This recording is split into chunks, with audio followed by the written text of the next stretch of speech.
किसान साथियों नमस्कार, स्वागत है आपके अपने YouTube चैनल एग्री इन्फॉर्मेशन के ऑनलाइन प्लेटफॉर्म पर।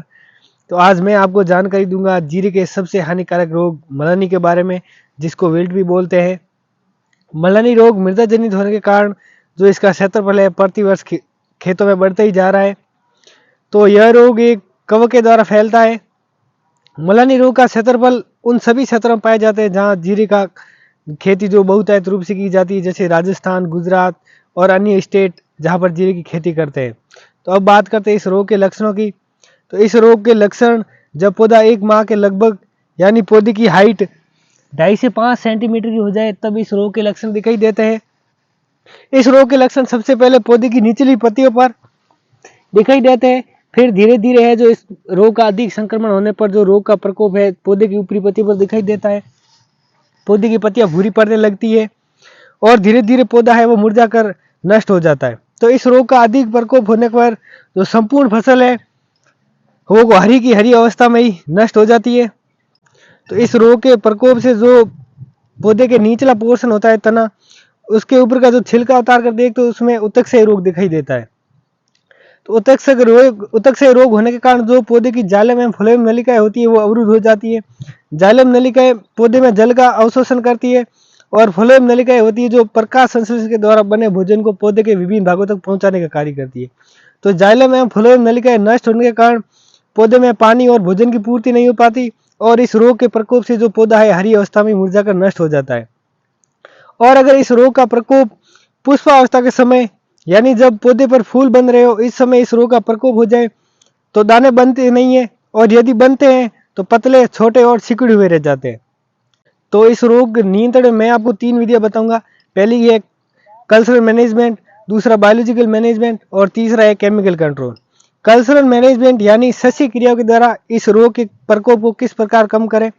तो कल्चरल मैनेजमेंट में आप ग्रीष्मकालीन गहरी जुताई करें ताकि जो मलानी रोग का जो रोगजनक है वो तेज धूप के कारण नष्ट हो जाए, और 2 से 3 साल का लंबा फसल चक्र अपनाना चाहिए।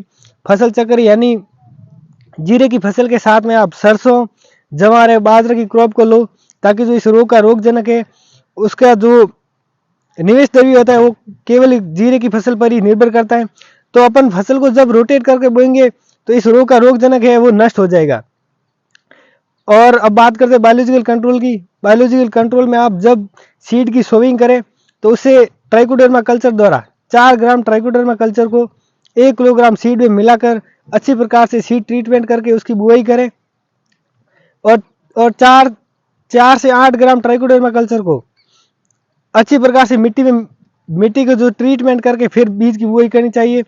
और उसी के साथ में आप इस रोग के प्रति रेजिस्टेंस वैरायटी जैसे GC4, GC3, RZ23 एंड अन्य वैरायटी जो मार्केट में अवेलेबल है आप उसका इस्तेमाल करके इस रोग के प्रकोप को कम कर सकते हैं।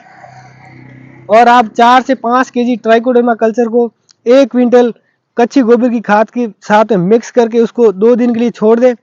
उसके बाद में आप 1 हेक्टेयर क्षेत्रफल में उस गोबर की खाद और ट्राइकोडर्मा कल्चर का छिड़काव कर लें। छिड़काव करने के बाद आप हल्का सा उसको पानी दे दें जिससे जो ट्राइकोडर्मा कल्चर है वो अच्छी प्रकार से मिट्टी में मिक्स हो जाए। मिट्टी में मिक्स होने के बाद जो है वो अपना काम शुरू कर देता है, यानी जो इस रोग का रोगजनक है उसका जो खात्मा स्टार्ट कर लेता है। तो ट्राइकोडर्मा एक प्रकार की मित्र फफूंद है जो हानिकारक कवक के शरीर पर चिपक कर उसको नष्ट कर देती है। तो अब बात करते हैं केमिकल कंट्रोल की।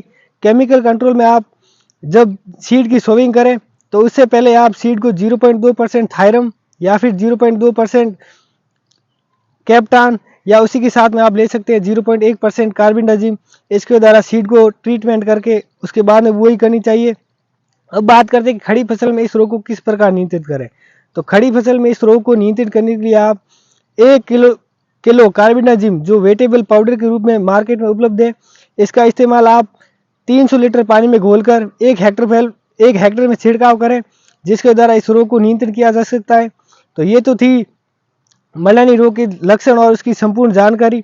अगर अभी भी आपके मन में कोई डाउट है तो कमेंट बॉक्स खाली पड़ा है, आप कमेंट कीजिए, मैं ज़रूर जवाब दूंगा।